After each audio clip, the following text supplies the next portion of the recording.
Welcome everyone to the second episode of the new Zelda Dungeon Mailbag. That's the title, I guess, right now. We had great responses on the last one, and I just want to say, leave a comment down below for more topics, because we got a lot of great comments. Where'd Nico go? Where'd you go? I got the mailbag. It's the Oh, Zelda. there it is. Hey! It's the mailbag. That's the new mailbag. Yeah. Good thing I have it and Gooey doesn't because he's the one asking the questions. Leave a comment. Just want to get that out there first with topics, because the show is gonna thrive on comments. But we got a decent amount of good ones, so let's get into them. I'm excited. We got a long time commenter here, old Mido128. Anuma said in the latest video that the world in Breath of the Wild 2 would be expanded beyond even the sky. In what other ways do you think it'll be expanded, and what would you want? There's always theories people have proposed about underground, and now I think some Elden Ring players might identify with that as maybe a cool option. Do you think that's a route they could go, or what else do you think? I think that's probably a big one that people are thinking of. Something that I want them to put in, which I think they might do as well, is underwater, because that was something that I believe ended up getting cut from the original. And there's that popular video that came out where, like, if you glitch under, you can see there's like fully rendered stuff underneath there. It's So gorgeous too. And with all the awesome stuff they can do with outfits, like you could go and visit underwater civilizations and stuff, somewhat like you do in other Zelda games. So I think that'd be cool. I would love underground. I would love water. A thought that I had years ago was, gosh, I hope the sequel has a dark world. I would love a 3D dark world. Give us Breath of the Wild dark world, or like a better spirit realm. Like recreate the spirit the trials from Skyward Sword. In like We Breath sort of of the Wild. talked about that in our last one too. Like I mentioned the idea of like areas having the spirit realm y things. Yeah, something to set it apart, so it's not just. I am sort of like, how are they gonna do it? They've got to set it apart from the same one. You can't just be exploring the same world. And I would hope it's more like the Dark World than it is the Twilight. I don't want it to just be like a dark version of the same exact area. The Dark World is at least a little different, you know? Yeah, definitely. I know what you mean, where it's like it has like different sort of people and structures and stuff. Feels like a mirror world that's not just the same world with different colors and enemies. The next one is actually someone maybe presenting their own version of an answer to this. Radiant Noir, another longtime commenter, said, I remember reading that the developers wanted to include the Minish and also allowing Link to shrink down to interact with them.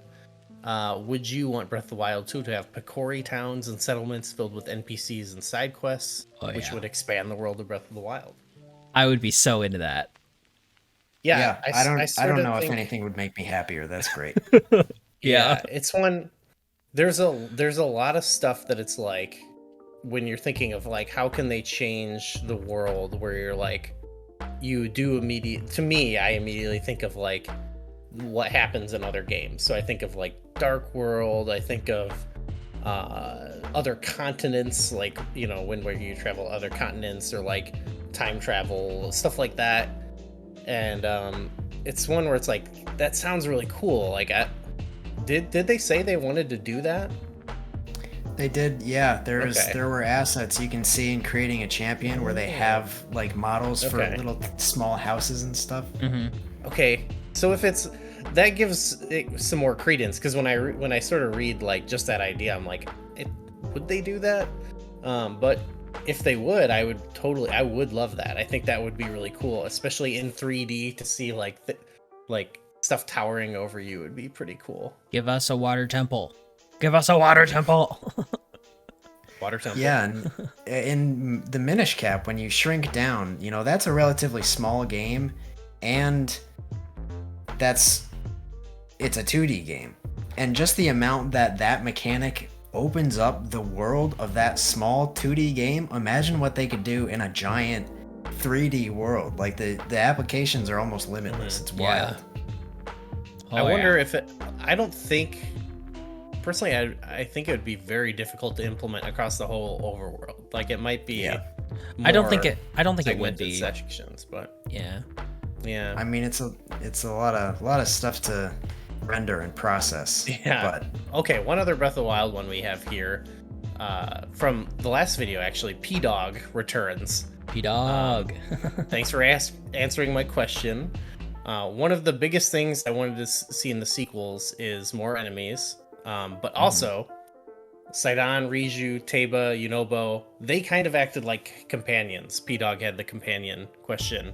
That is actually, we sort of presented the idea too of like companions sort of occasionally joining you, or like these people you run into. We didn't specifically mention them, but that is a good example of like companion-esque gameplay.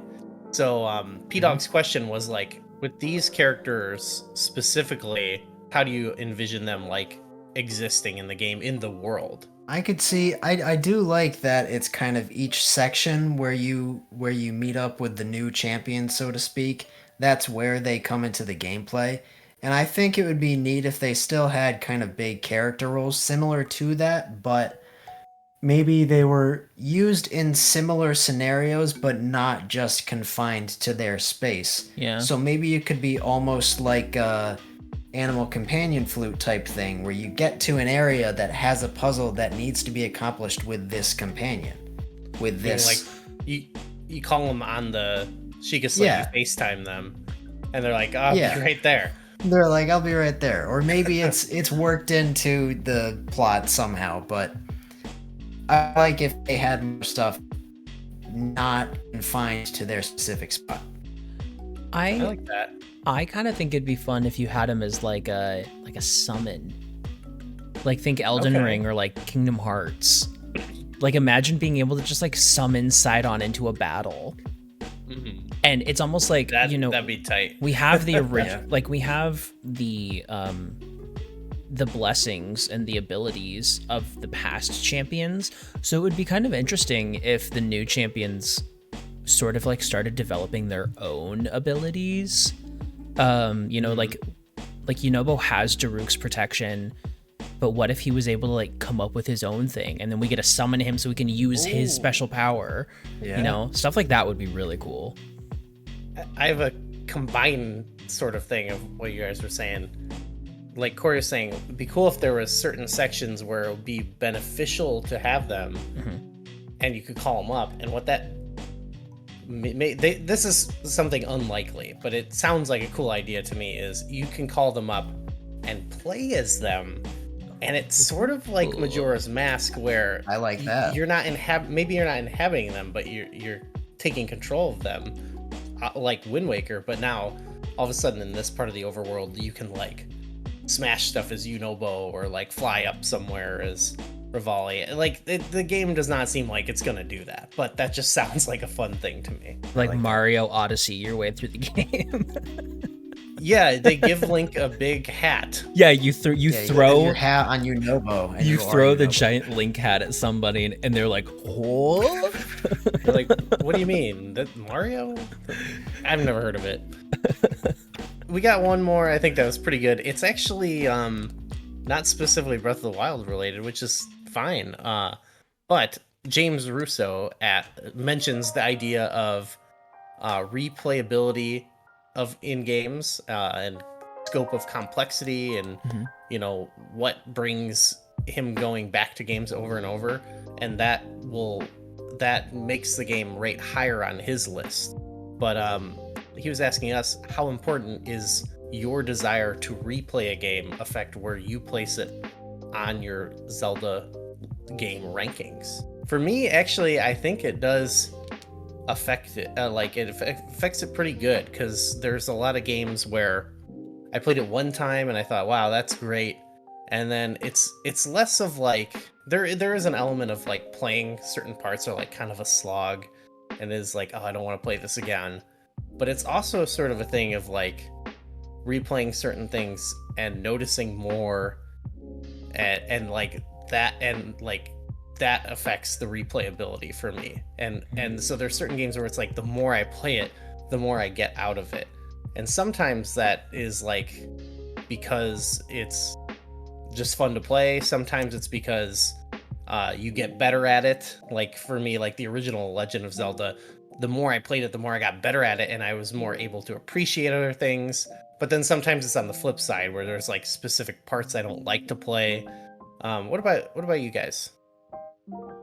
Yeah, replayability definitely plays a pretty big role in my placements as well, because exactly like you said, games like the original Legend of Zelda, or maybe something like Link's Awakening for me, where it's pretty easy to pick up and play. It's not too long of an adventure. It's a nice, fun, well-paced, just a pick up and play fun romp.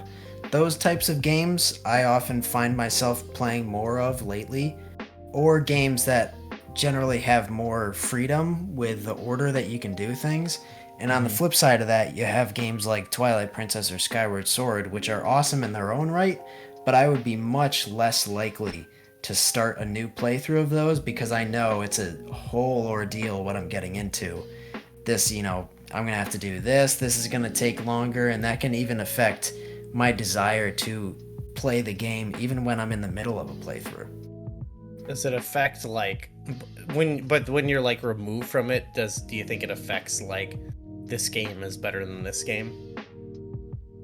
If it affects me that much during my playthrough, then I would say yeah. Okay. I'm pretty much with you. Like, Yeah. There's somewhere. Actually, Nico, sorry, I should let you answer too. Well, I mean, like, kind of my thought here is, if I think about my favorite Zelda games, they're the ones that I play the most often. So I think just like subconsciously, I'm more likely going to play my favorite Zelda games. But it does say a little bit about the like linearity of some of the Zelda games, make them not as fun to play all the time. But I can still absolutely love that game. For example, Skyward Sword, I played through the HD version last summer when it came out, and I was like, wow, that was incredible. I'm so glad I got to play that again. And then I decided, oh, what if I streamed it? Because I didn't play it on stream. And then I started and was like, I don't want to play this again. I just did it. And it's so much to do. And I love that game, but I don't want to play it all the time, There's some that's a games good example. Sorry, go ahead. I was just going to say that's a good example because I started Skyward Sword HD when it came out and I still haven't finished it. Really? Yeah, just because it's so... I play a chunk and I'm like, that took a lot out of me and I know what's coming up, so I'd rather play something else right now. Yeah. For a lot of the games like we cover on this channel or like my channel or whatever and review them or whatever, I try to give myself a lot of time, because I kind of hate that when people let like the review constraint of time affect it, because that's not the way to play games. So I always try to give myself time, and I also always try to come to it with like, I want to re-immerse myself in the game. I want to almost give it the benefit of the doubt, and sometimes that works. Right now, Corey and I are currently recording. We're going through Wind Waker, and it's like parts of even of the game that I think of, and I'm like, I don't really like this. I'm in good faith, like, okay, I'm appreciating this element of it, and maybe there's these flaws I don't like, but I'm seeing that. But then there's been other games that we've reviewed where by the end of the game, even though I felt like I gave myself enough time, I was like, God, I really want this to be over, and I really only did, like, if I wasn't reviewing it, I would have stopped playing it, so Which, I don't know. I think this just kind of goes to show that I think Breath of the Wild is like the most replayable Zelda game out there, because you can play it however you want. That is true. I think that says a lot about it, because I've restarted that game so many times and I never think like, oh gosh, I don't want to play this, or oh, that's so much to do, because I'm okay hopping into Breath of the Wild knowing, let's just like go explore a little bit. I haven't seen every inch of Hyrule.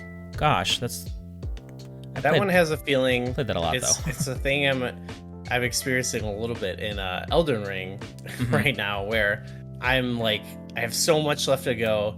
I'm probably not going to start a new game when I finish, but I already am feeling myself being like, oh, like if I ever play this game again, I want to do this and this and this. Yeah. That's like a different type of replayability where it's like the breadth of the scope of the game and what you can do. And then on the opposite end, there's something I love about like Link's Awakening, where it's like, yeah, I got a few hours, like I'll fire this game up and just knock it out. Like I did that over Christmas break. I was just like, I'll just play through this game. Yeah. I'm on vacation, whatever. So yeah, those were some great questions. Thanks for sending those in. And again, leave more comments because that's what's going to keep this mailbag rolling. If you think of a good title too, let us know. But I almost kind of like just calling it the new Zelda Dungeon. The new Zelda Mailbag. I like it. I think it's great. XL.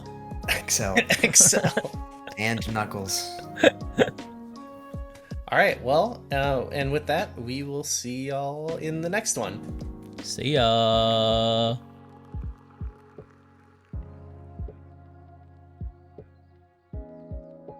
My lips are fine. Driest Nice lips and and moist. Tier Force heroes. Ew. Ooh.